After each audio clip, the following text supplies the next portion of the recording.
Dave Talks Comics, Episode 101, Legion of Superheroes, The Great Darkness Saga, Part 3.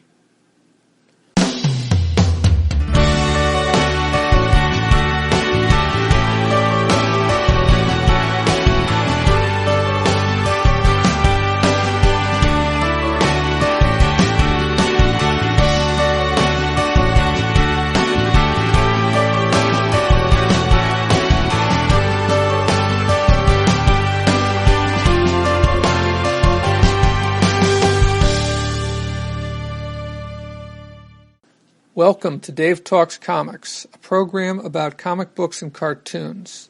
I talk about comic books I have read and cartoons I have watched. I summarize the stories. My summaries include spoilers. I also talk about how the story struck me, my opinions, insights, and some of the unanswered questions I have about what I read or watched. On this episode, I will be talking about Legion of Superheroes Annual 1 from 1982 and Issue 290, which make up the third part of the Great Darkness Saga.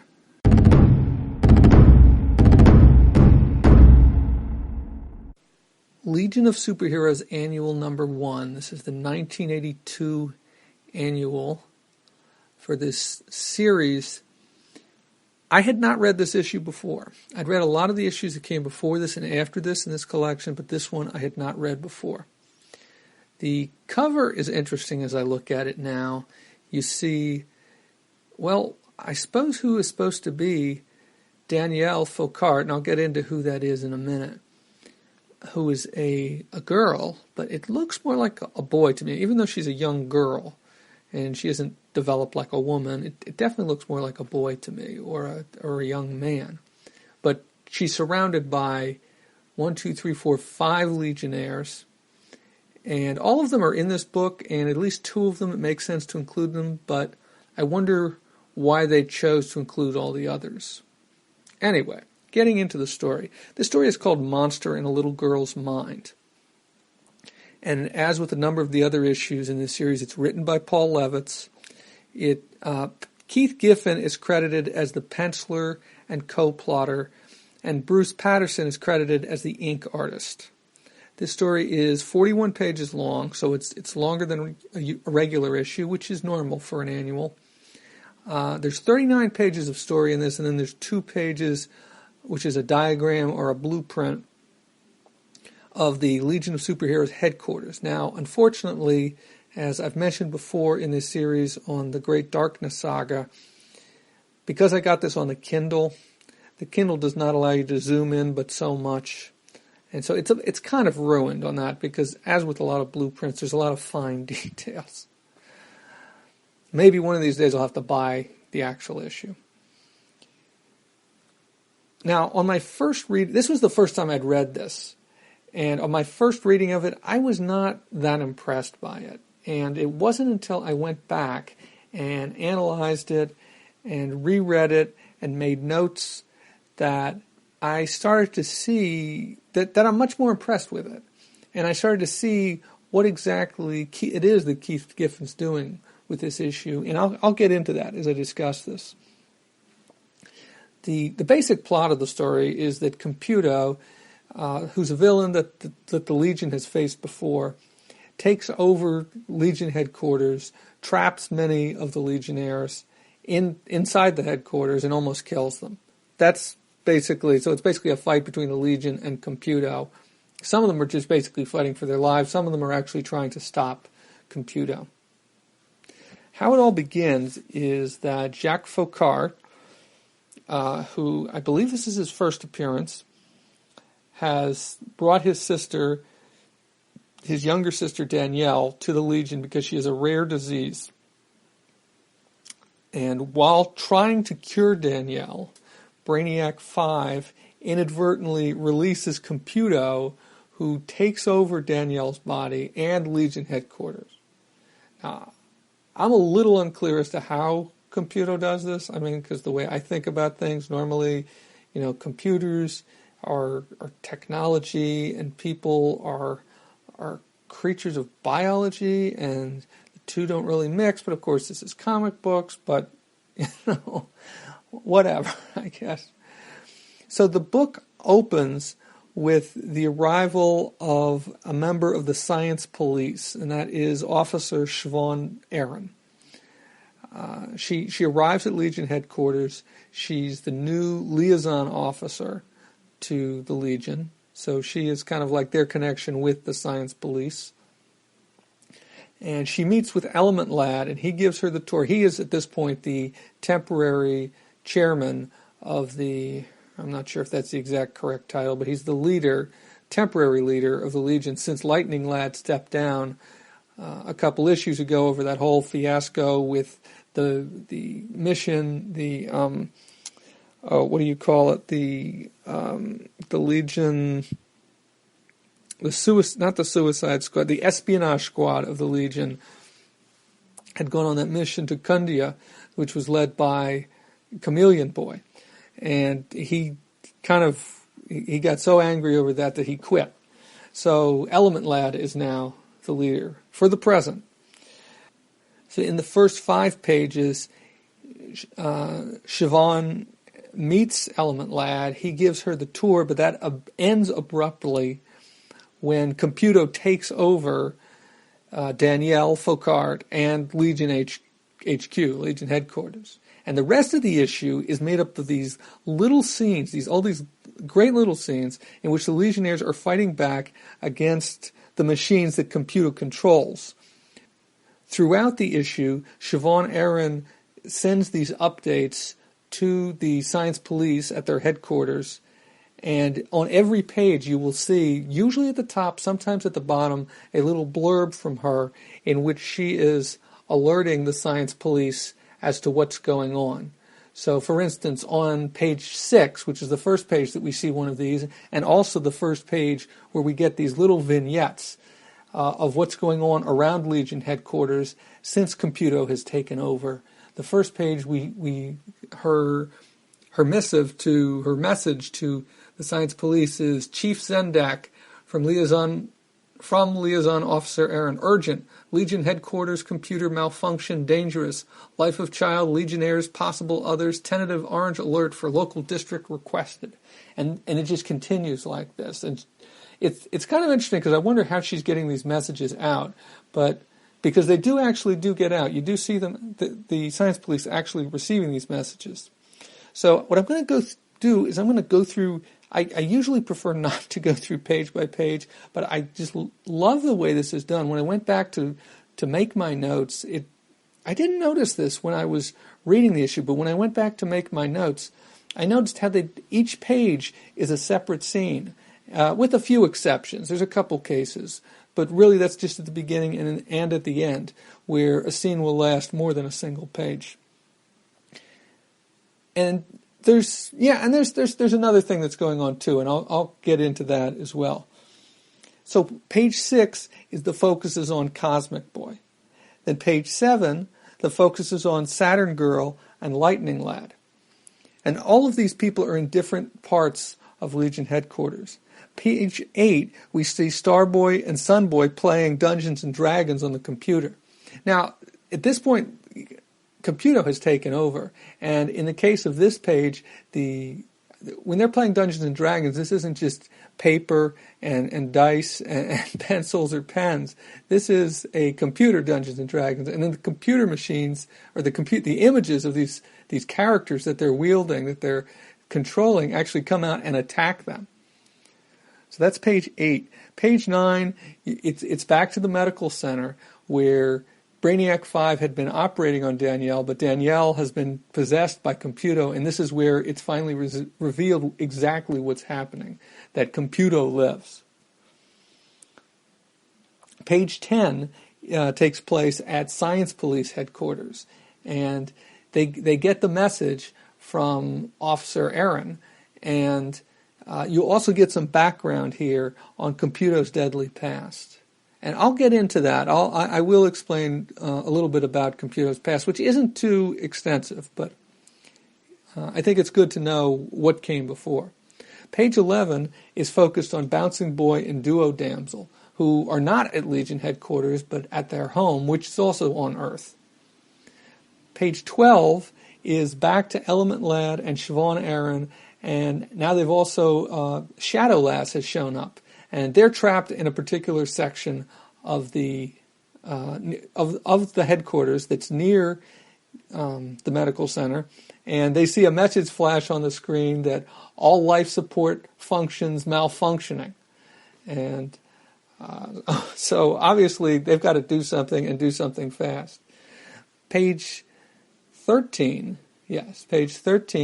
we see Shrinking Violet and Colossal Boy working on is it a cruiser? Yes, a Legion cruiser, which they're supposed to be taking off on a vacation, but all of a sudden the cruiser malfunctions because Computo is controlling it, and the cruiser takes off. And they're not in control of it. They're not even strapped in. And so that's page 13. Page 14, back to Lightning Lad and Saturn Girl, who run into Cosmic Boy, who's badly injured from his encounter with Computo's controlled machines, with the machines that have been controlled by Computo.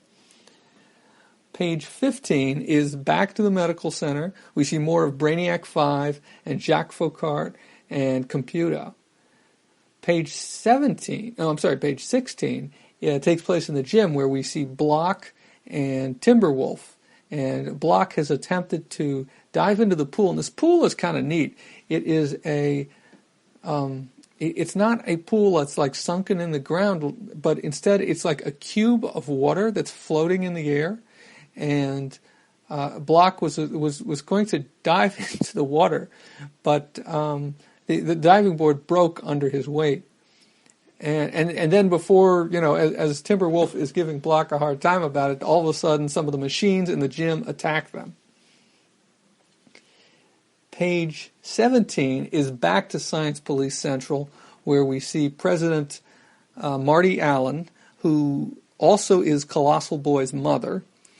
And we see her dealing with a Green Lantern who is offered to help, who's offered to the help of the Green Lantern Corps of the 30th century. And I'm going to come back to this because I don't want to get into this too much right now, but I'm going to come back to this towards the end because there's something interesting that goes on here, but it doesn't really have to do too much with this story. Page 18 is back to the Science Center, or the Medical Center, and once again we see Brainiac 5 and Jacques Faucard and Computo, and Brainiac 5 is trying to figure out what he can do. He feels helpless. Oh, the other thing that's worth mentioning here is that Mon-El was also in the medical center with them, but Computo has managed to freeze him by, let me see, I'm flipping back. Let's see, Mon-El, what is it that Computo did to him? Mon-El has, I have paralyzed him by simultaneously bathing him in red solar rays and neutralizing the serum which protects him from lead. And there's a footnote there which reveals that these are Mon-El's two principal weaknesses, so red sun radiation and lead. So he's immobilized. He's just standing there, but he's immobilized. So back to page, okay, so I talked about the medical center on page 18. So page 19 we see a few Legionnaires who have not yet been affected by what's going on, but who soon do get affected, soon do get attacked by some of the machines in their headquarters, and that is Ultra Boy, Phantom Girl, and Light Lass. Now, page 19, it does not take place in Legion headquarters. This is Chameleon Boy, who is taking a walk in Central Park in Metropolis. And I'm going to come back to this as well, because it really doesn't have anything to do with the primary story here. That's page 20. Page 21 and 22 are the blueprint of the Legion headquarters. Page 23 is back once again to the medical center. Brainiac 5 and Jacques Faucard and Computo. And Brainiac 5 has finally figured out something. He has, let's see, where was I? He's remembered he's got this device which gives him telepathic powers, and he manages to put it in without Computo noticing, and then starts to telepathically communicate with Jacques Faucard. So that's page 23. Yes, page 23. Now, page 24, we see Wildfire and Dawnstar, who had appeared very early in this story, but who were leaving Legion headquarters just as Siobhan Aaron was arriving. And we see them help Colossal Boy and Shadowlass to escape from this runaway cruiser that they're trapped in. Page 25 is back to Element Lad, Siobhan Aaron, and Shadowlass. Their air is almost gone, and just in time, they manage to escape by going through the floor down to another level. Page 26, we see Lightning Lad, Saturn Girl, Lightning Lad, Sun Boy, and Star Boy. Lightning Lad has broken into the room where they were playing their game of Dungeons and Dragons, and Sun Boy and Star Boy are about to get killed by this Dungeons and Dragons game, which is made up of these holograms which have become very real, and they can't seem to fight back against. And Lightning Lad manages to destroy the computer that's running the game, thus freeing them. Now, page 27. We're back in the medical center, and Brainiac 5 and Jacques Faucard are communicating telepathically, and Brainiac 5 is telling Jacques Faucard about the invisibility serum that the original Invisible Kid used. Lyle Norg, I believe was his name.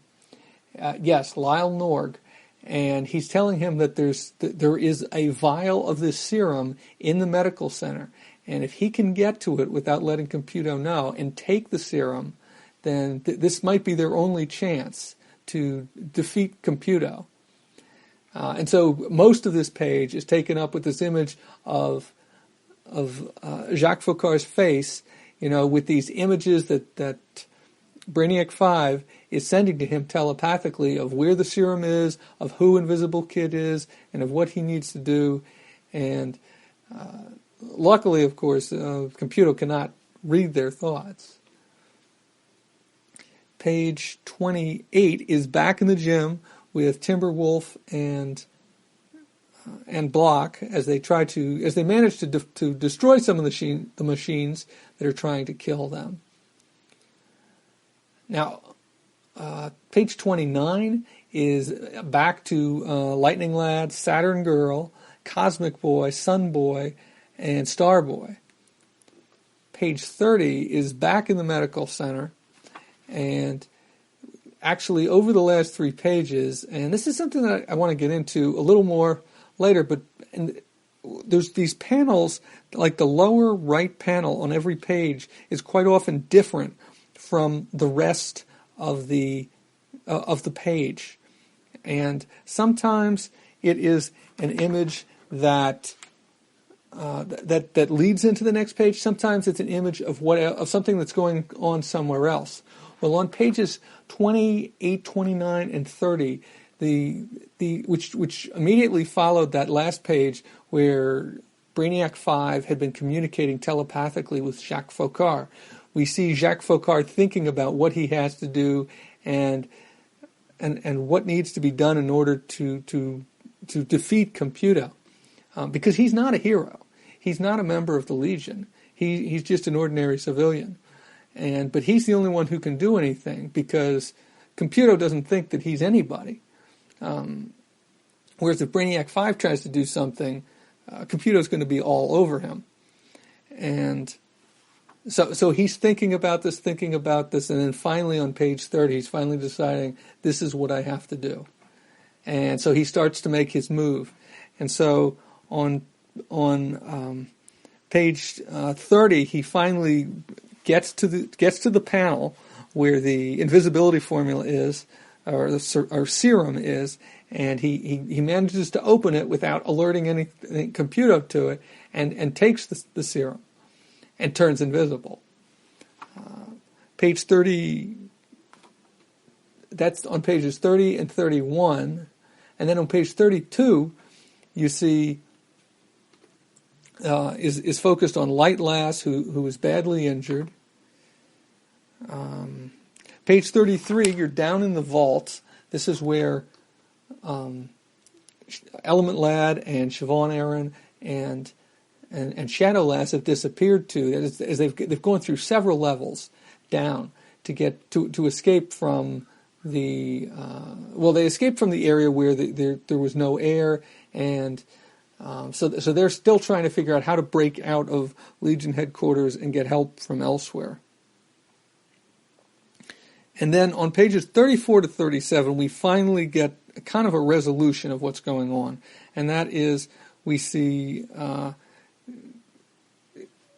Mon-El gets partly freed with some help from Mon-El, who Brainiac 5 has been communicating with him telepathically.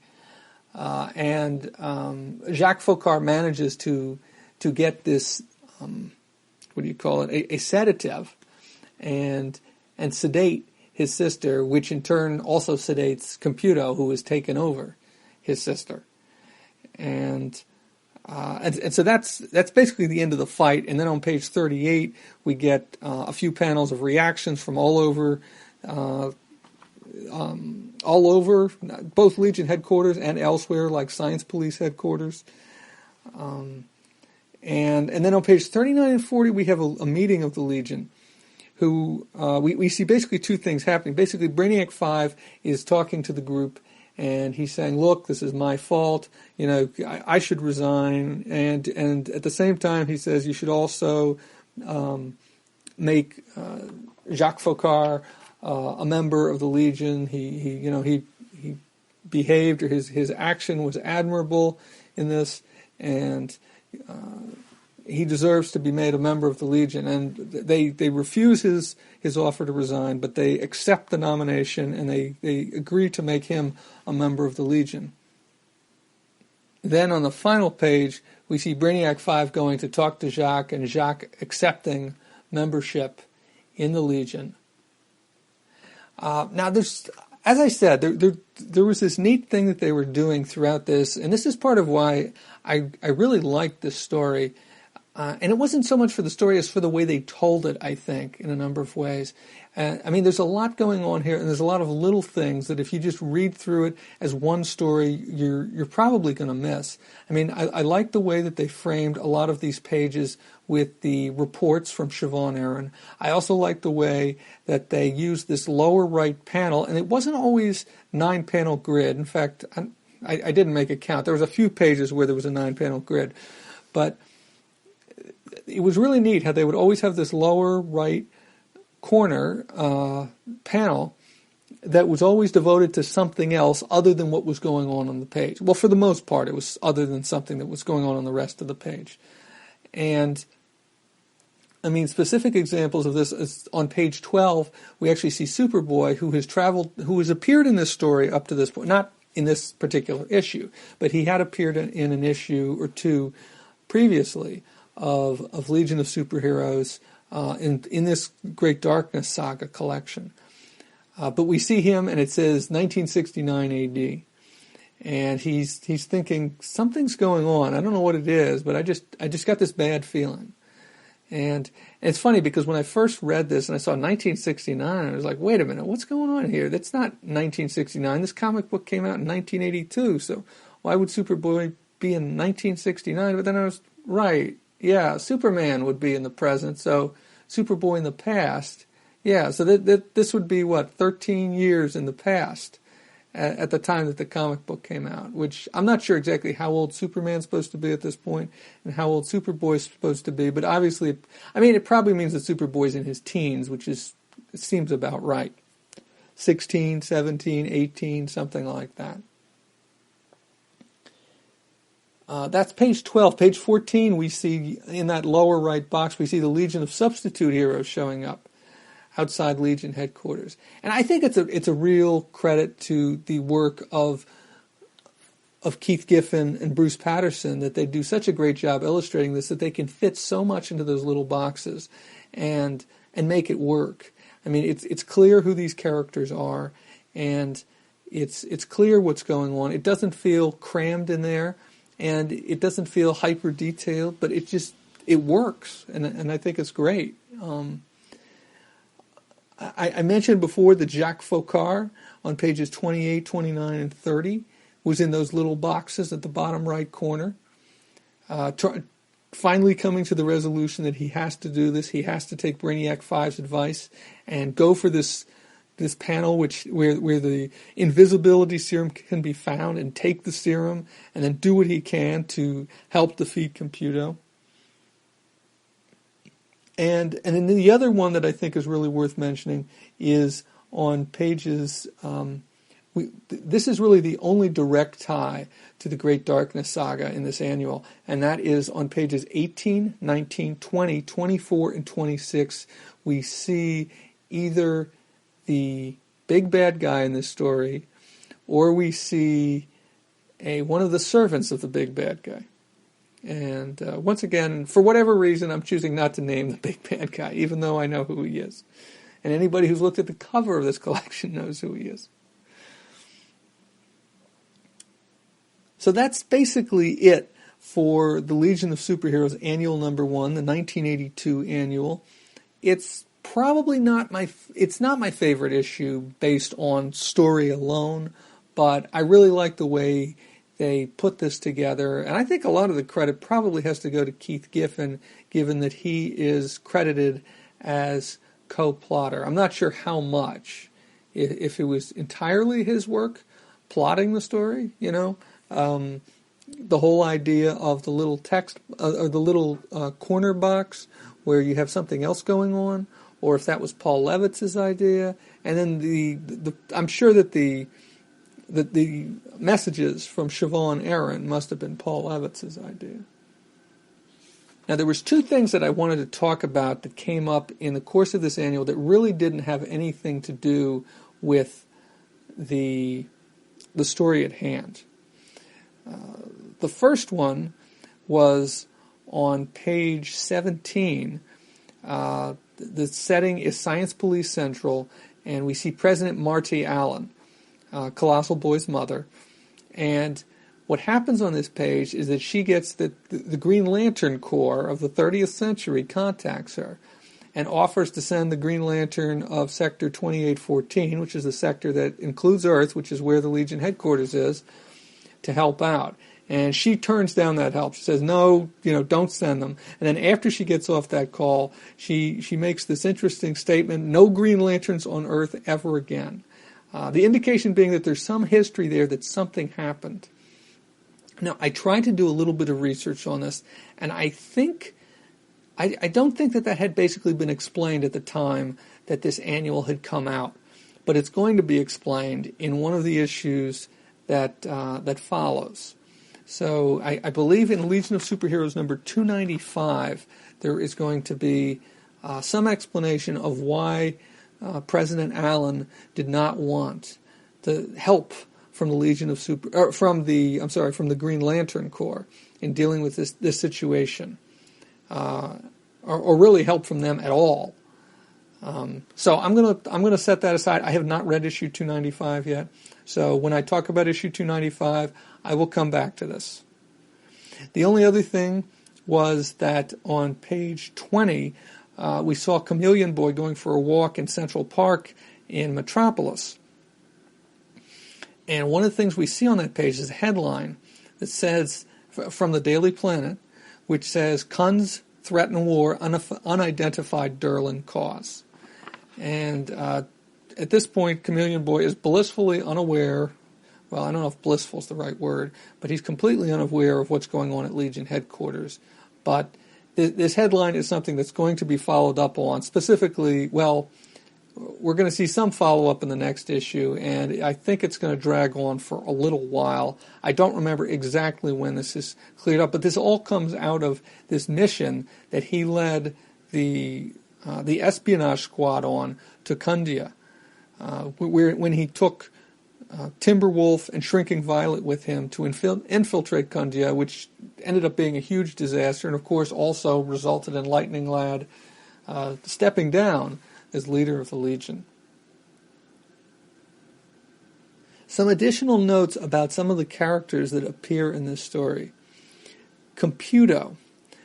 Computo was invented by Brainiac 5. He first appeared in Adventure Comics number 340, which came out in January of 66. So that would be roughly about, 16 years before this story started to roll, or before this annual came out. And what's significant? Okay, let's leave it at that for the moment. And this was, I believe, his only appearance up until now.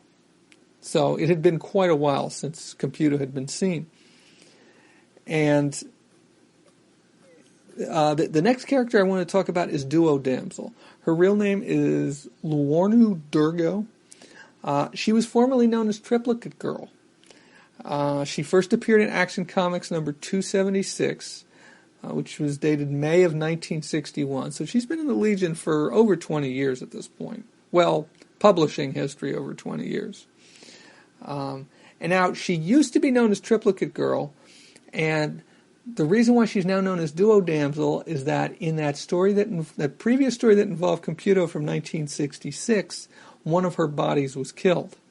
And in this issue, in the one appearance, the one page that she and Bouncing Boy appear on, Bouncing Boy is trying to encourage her, saying, we have to go help the Legion. And she's saying, I can't do it. And she's still traumatized by the experience that she had fighting Computo in that previous encounter. And the other interesting thing to note, or a couple other interesting things to note about her, is that she is the first non-founding member to join the Legion, so she's actually the fourth member seniority-wise in the Legion. As I said, she first appeared in 1961 in an issue of Action Comics, number 276. She's a native of the planet Karg, and all people of Karg have the ability to split themselves into three bodies due to their planet having three suns. That doesn't exactly explain it for me, but I guess that's all I could find. I looked on Wikipedia, I looked on Comic Book DB, and that was basically all that I found as far as an explanation as to why or how she's able to split herself into multiple bodies. Of course, at this point, it's just two bodies. She is married to Bouncing Boy, and at this point, they're both reserve members of the Legion, and they had appeared, I think, very early on in this Great Darkness saga. The third and final character I want to talk about was Siobhan Aaron. She first appeared in Superboy number 241, which was cover dated July of 1978, so about 4 years before this annual came out. This was her first appearance since that story, which ran from Superboy 241 to 243.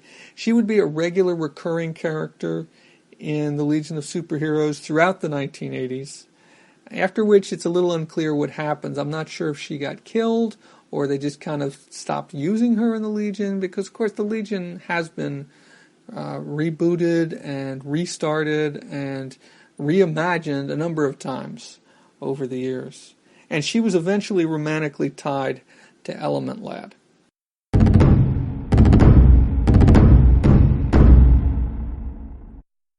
A few final notes about Annual 1. At one point, I said Shadow Lass when I meant to say Shrinking Violet. It was at that point when Dawnstar and Wildfire came in and rescued Colossal Boy and Shrinking Violet, and unfortunately I said Colossal Boy and Shadow Lass. On page 38, there are some inconsistencies. Page 38 is right after Computo has been subdued. First, there's one panel where it shows Timberwolf's quarters, and the person in the quarters is Lightning Lad, but the way his hair is colored makes it look like it's it's Timberwolf, but you know that it's not Timberwolf because Timberwolf is in the gym at that point with Block, and in fact there's a panel on that same page that shows Timberwolf and Block about to leave the gym. So I'm pretty sure that was just a mistake that was made in coloring Lightning Lad's hair. Another inconsistency on page, well, I'm not sure if this is an inconsistency on page 38, but I'm left wondering what happened, is that on page 38 we see Element Lad, Siobhan Aaron, and Shadow Lass on the roof of the headquarters. Now, 5 pages earlier, the last time we saw them, they were down in the vault, so several levels below ground in the headquarters. So, with no explanation as to how all of a sudden they're on the roof. And none of them has teleportation powers as far as I know. So that's kind of left me scratching my head, although it's not the sort of thing that I noticed, if I was just reading the issue. But because I analyze these things and I read them several times, it is something that stuck out. I looked for, before I get into that, this is Jacques Faucard's first appearance. And of course, starting with the next issue, he takes up the name of Invisible Kid. I tried to find the release date of the first annual of this Legion of Superheroes annual number 1.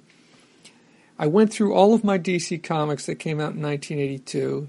It was easy to figure out which ones those were because I've entered them all into Comic Book DB, and so I was able to generate a list. Well, I was able to download the entire list of all my comics and then filter that in Excel to just show me the ones that were DC comics from 1982. There was about 40 comics I have from that year, all of the issues of All-Star Squadron, as well as some other things, some Justice League of America, some New Teen Titans, a few issues of Unknown Soldier, and a couple other issues here and there. I looked through all of them. I was unable to find the release date for the first annual of Legion of Superheroes, but I did notice one thing, which is that up until the July issues, there were ads, there were house ads that had pictures of comic books for DC comic books. And then July was the last month that I found that. Also in a couple of the July issues, there were ads for annuals, but they weren't specific. I mean, they showed the titles of annuals, but they weren't the covers that appeared on those annuals. It was just the titles of series that did get annuals that year, and there was no mention as to exactly when they would come out, other than that they would come out during the summer. Now, starting in October, there were text ads for comics on letters pages. So there was no more ads for, at least in 1982, there were no more ads for comics that include images or house ads. But I looked through those and I found like ads for various comics, including All-Star Squadron Annual Number 1, but I was unable to find an ad for Legion of Superheroes Annual Number 1. And really those were the kinds of, those text ads were really what I was hoping to find, because they would usually indicate the exact week that the comic would come out.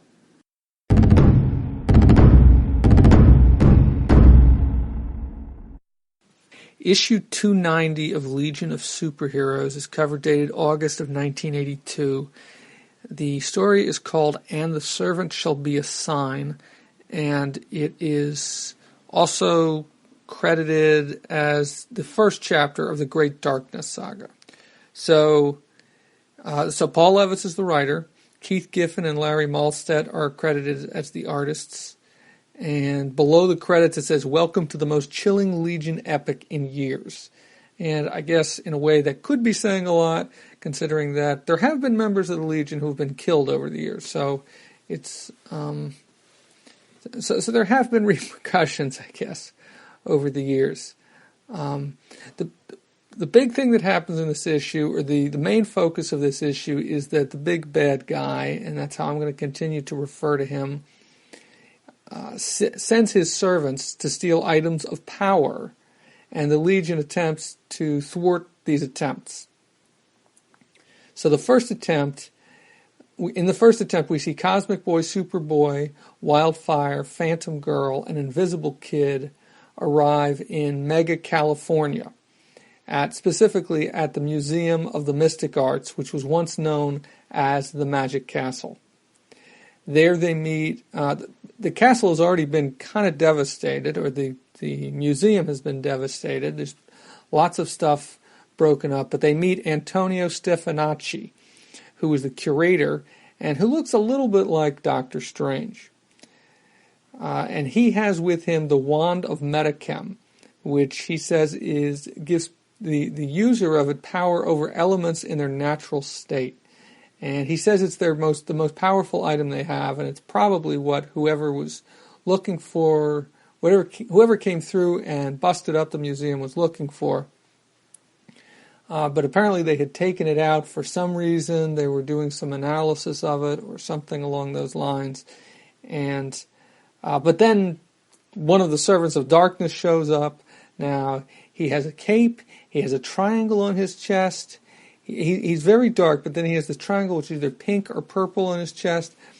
And his powers are somewhat similar to Superboy. He's flying. He uses a cold breath at one point. And he seems very strong. And I say he just because it looks male, like it's supposed to be a male.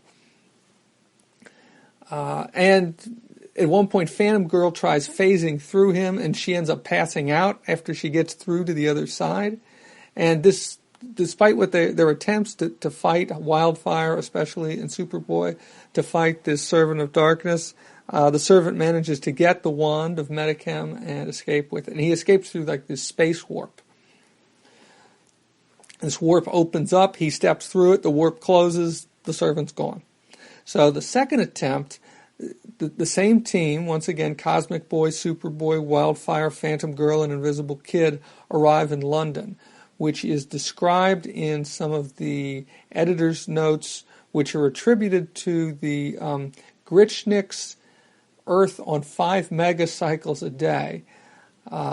They describe London, which is where they arrive, as a neighborhood of Europolis, which I thought was interesting. I don't know if Europolis has, if this is something new that Paul Levitz has just come up with, this idea that of the Earth being like this, or if this is something that has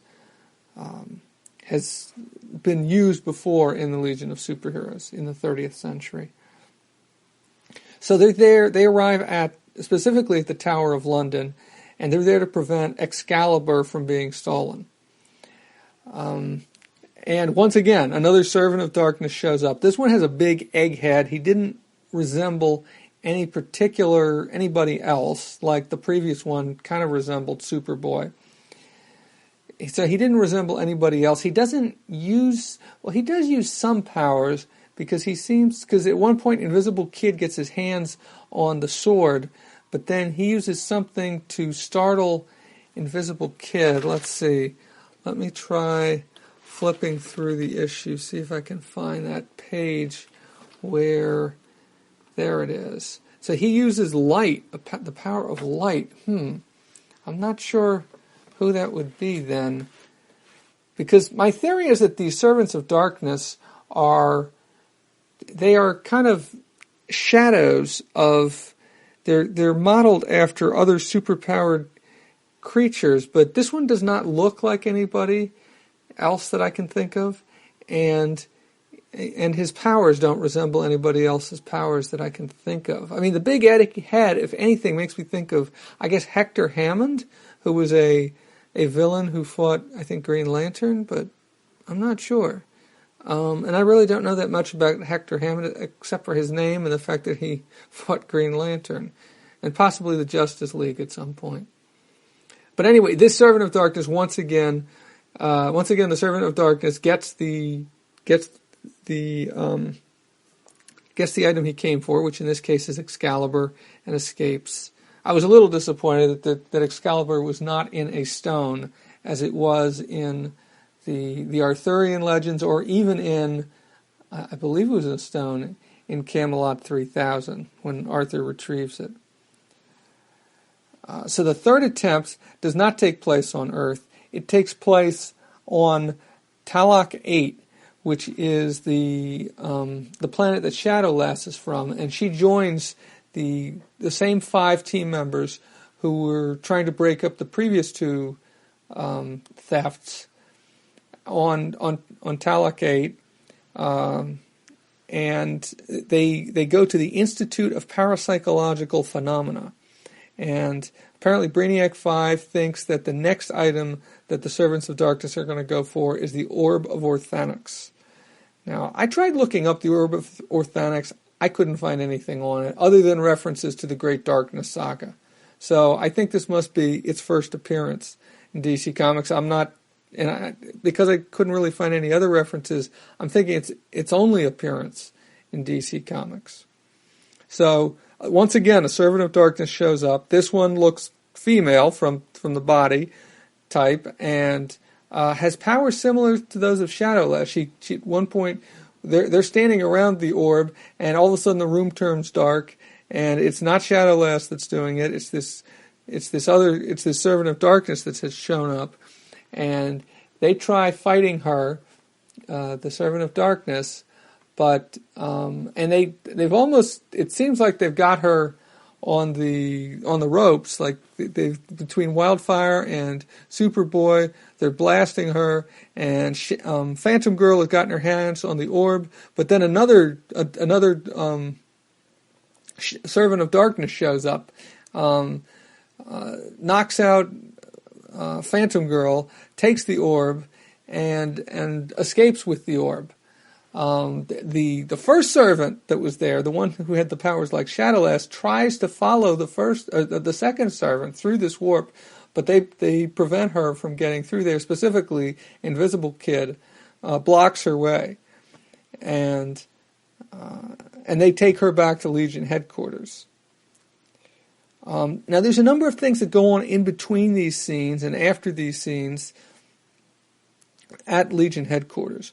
We see some scenes of some tourists outside Legion headquarters, and the tour group, the tour company that's leading them around is called Oli 3 Queen Tours, OLI-3 Queen Tours, and the tour guide looks a lot like either Oliver Queen or Morgan. Oh God, what's his last name? Travis Morgan, the warlord, who of course look kind of similar with the goatee, and the big difference being that Travis Morgan has white hair, whereas Oliver Queen has blonde hair. And obviously Oliver Queen is an archer, Travis Morgan is not an archer, but anyway. So that's one interesting scene, and what you see there is a little bit of follow-up from the annual, because they're talking about there's a little bit of mention there of the damage that was done to the Legion headquarters from Computo. Computo also shows up in this issue very briefly. Also, the fact that Invisible Kid is a member of the Legion, is a full-fledged member of the Legion at this point, is also a reference to the fact, also indicates that this issue should come after the annual, because it's not always clear where the annuals fall in continuity, and I'm not even sure exactly when this annual came out. I might be able to figure that out if I look through some of those issues I have. I probably have some comic books. Oh, I certainly do. I certainly have some All-Star Squadrons, issues of All-Star Squadron from that time that I could look through and look at the little those little blurbs that they would have about what's coming out this month, and I might be able to figure out exactly when this issue came out, because, or exactly when the annual came out, because the annual, of course, was the 1982 annual. So in addition to seeing the damage to headquarters, you also, inside of headquarters, there's a page where we see Timberwolf arguing with Chameleon Boy over the mission that Chameleon Boy led a few issues back to Kundia, which almost got them killed.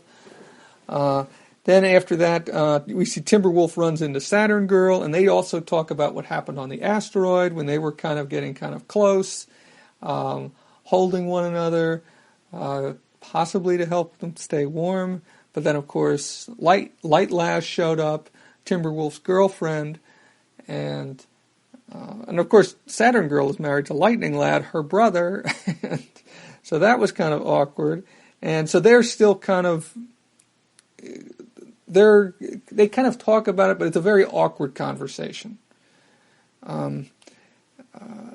Because they're both concerned. I guess neither one of them wants to end their relationships, but at the same time they kind of feel like they have to, they can't just pretend as if nothing happened.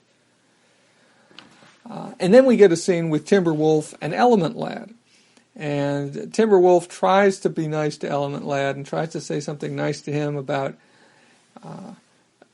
being the leader of the team, and Element Lad snipes right back at him, which makes some reference to the fact that Timberwolf was trying to steal Lightning Lad's wife, and so there's some nice, interesting relationship type stuff going on there. It doesn't necessarily, I guess it advances certain things, but it doesn't advance the Great Darkness saga necessarily. But this may have some effect. I'm sure it's going to have some effect at some point, even if it isn't in this story. Other things that happen in this issue are there's a meeting where of the entire Legion, or at least all the ones who were there at the time, because this is when Superboy and Wildfire and Invisible Kid and all and Cosmic Boy and Phantom Girl are all off trying to prevent these thefts, unsuccessfully trying to prevent these thefts. There's a meeting where Element Lad and Dream Girl and Ultra Boy all announce that they're running for team leader. So there's going to be an election. So this isn't like some of these comic books where they kind of just unanimously decide, okay, you're going to be the next leader of the team. So I think that's kind of neat. And I'm not sure exactly when we're going to get that, if that's going to happen in this story or somewhere beyond it. We also get Marty Allen, the president of the United Planets, shows up again and announces to the Legion that Chameleon Boy's trial for treason is going to begin on the next day. And let's see, what else do we have? We've got, and then Superboy's team returns with the captured Servant of Darkness. And then we get a few scenes. Finally, we get a few scenes of the Lord of Darkness. That's my term for him, because I don't want to call him by his actual name, because it hasn't been revealed yet exactly who he is. But we see him talking to his servants, and maybe the most interesting thing that I noticed on this last read-through when I was finalizing my notes is that he refers to the servant who was on the second servant that showed up, the one who escaped with the Orb of Orthanix, who flew on a space glider and used what he called the Astro Force to blast Phantom Girl. The Lord of Darkness referred to him as my son. Now, he could be just referring to him generically as my son, but considering what I know, it makes me think that there's more to it than that. So let's see. A few other thoughts about this issue. Grichnik's Earth on 5 megacycles a day. This is kind of similar to previously we had the Galactic... Oh, God, I'm going to have to flip back through my notes and see what was that called, that book? Let's see, where are my...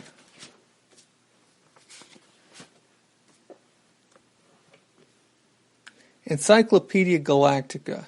That's the name of the other device that Paul Levitz was using as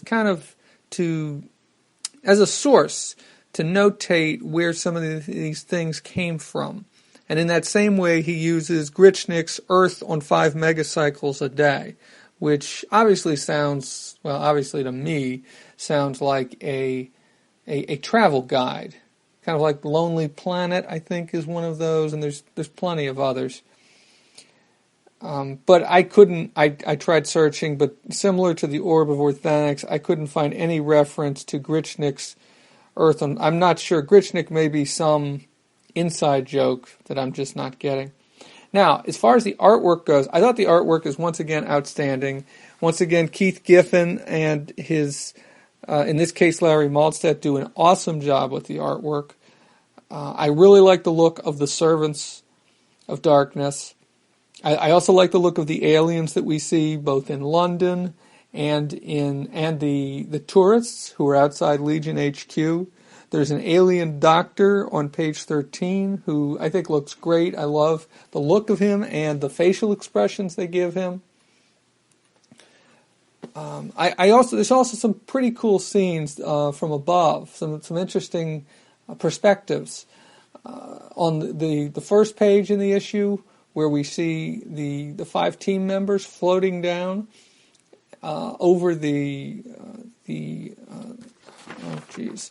over the Museum of the Mystic Arts, I thought was pretty cool.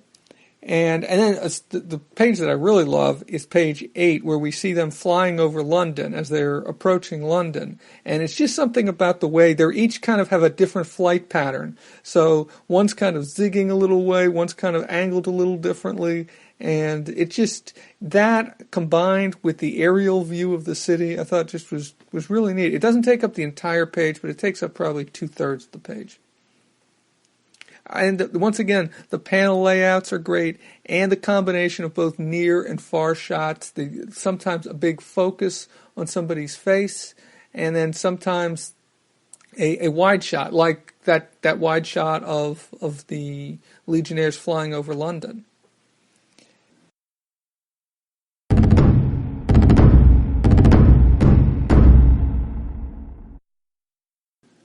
Going forward in this series on the Great Darkness Saga, I've decided, originally I think I said that I would be able to do it in 5 episodes. I think I'm going to make it 6 episodes instead.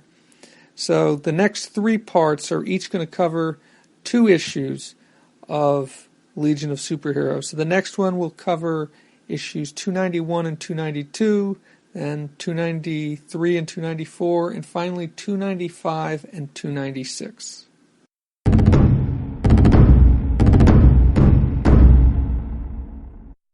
That's it for episode 101 of Dave Talks Comics.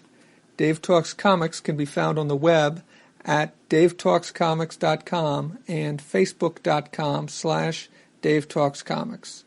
On Twitter at DaveTalksComics. Email can be sent to davetalkscomics@gmail.com. Next time, I will be talking about Dave Talks Comics in 2015. I'm Dave. Thank you for listening.